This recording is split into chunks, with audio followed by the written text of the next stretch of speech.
Is it worth doing day-night transitions in VR on AC EVO? Let's find out, and my full settings are included in the video. Now, if you want me to save you a bit of time, don't drive in the dark, not in VR.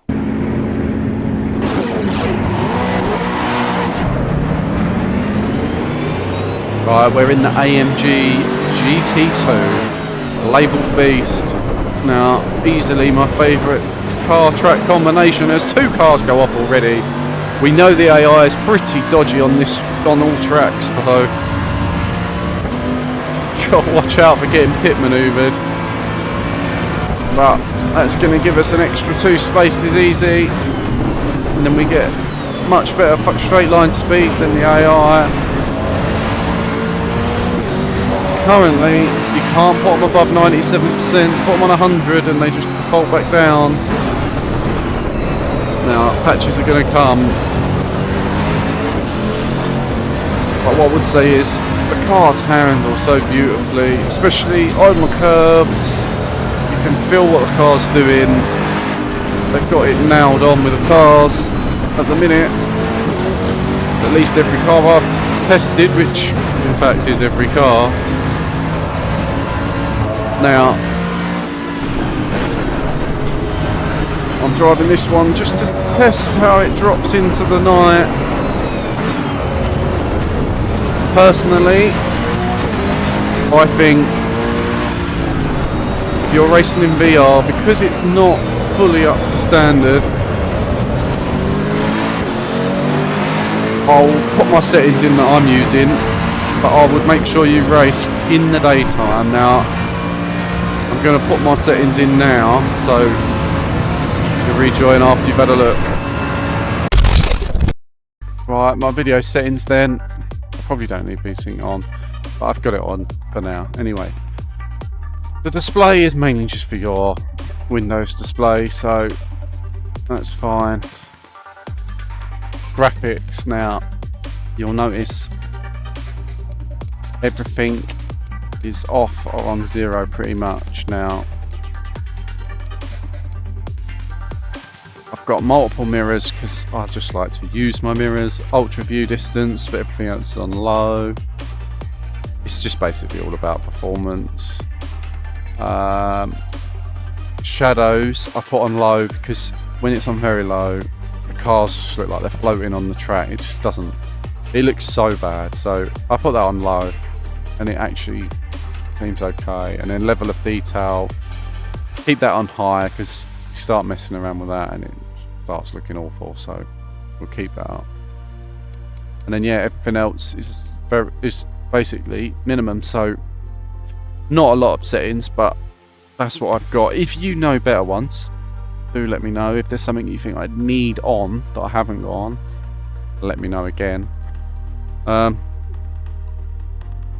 But yeah, let's get back to the race.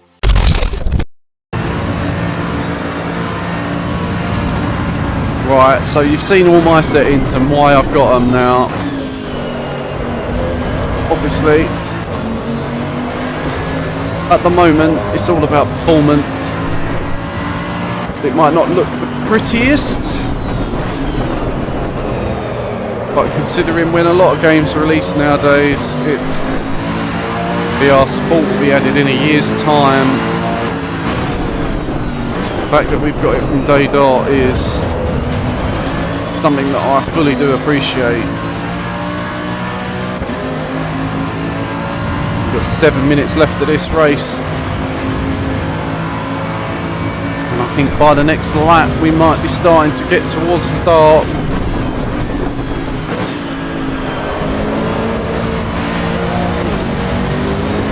You can see the sun is going down, it's almost blinding me as we're going up the hill. This is a lovely track. My favourite track in the game is probably Imola, but purely for driving, it's got to be this track. Because the bumps and stuff that you get to feel, it's just incredible feeling. It might be because I'm in VR as well, getting to feel the, getting to see the undulations, the up down, that's always really good to see. I am actually using my McLaren wheel now. A friend of mine had a bit of a problem with his McLaren wheel, but for me, all I had to do was set the steering ratio to match my Fanatec software, and well, it's running perfectly, no issues at all.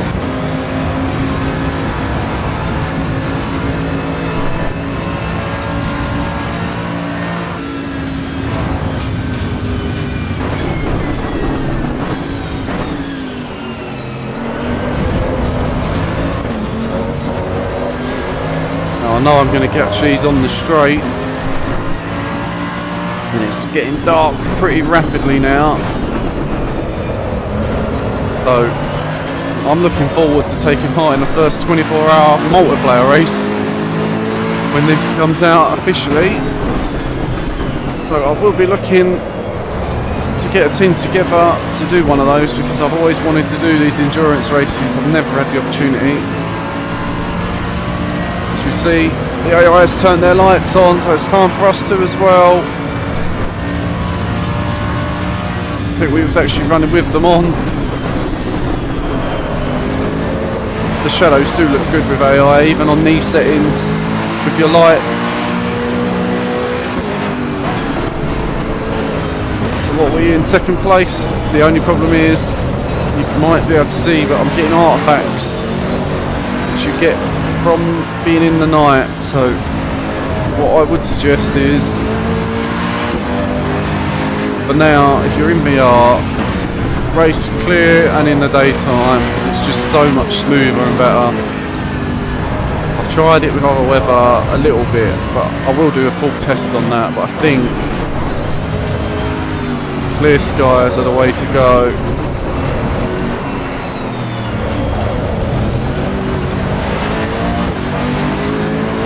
Oh, we've got 4 minutes 25 left in this race. Normally I would have crashed by now.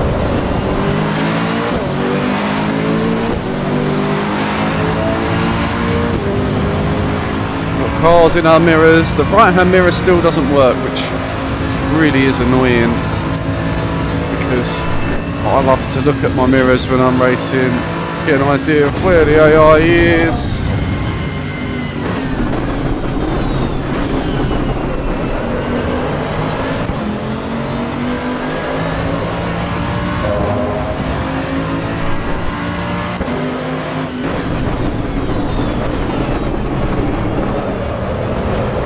Going to get him on this long straight, I know that much.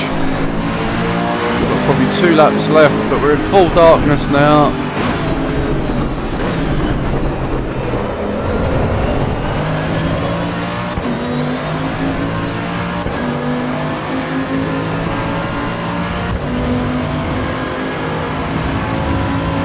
See, look, when my mirrors are off, my lights are off, can't see a thing. You can see my shadow though.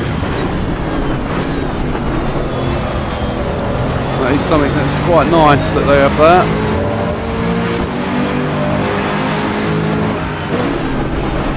We're now in the lead of this race, so we've just got to hold on. And unless we get pit manoeuvred by the AI, we should be fine to get the win.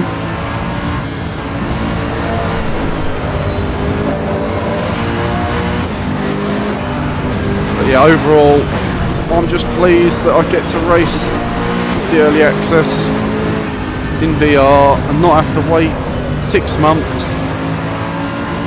I believe the next major patch, not content update but patch, is going to address some of the performance, so hopefully come the first patch, that'll be the time that I would suggest to buy it. I will do an update video to see if it has improved, and then right now I can understand not wanting to make the plunge and drop 25 quid on it, but for me it's worth it just for the driving experience alone.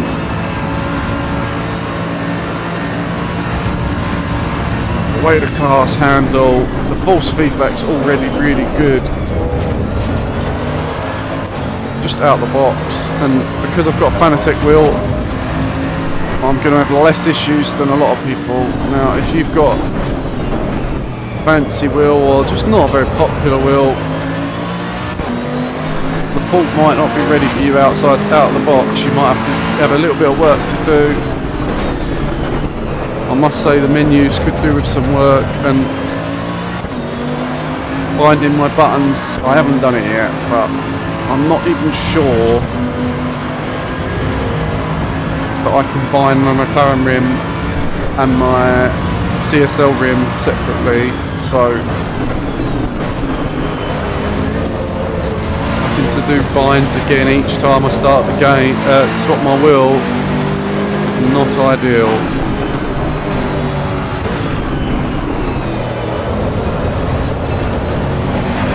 But yep, we're on the last lap now because we've only got 50 seconds left, so take it in now. Mount Panorama in the dark is something to behold.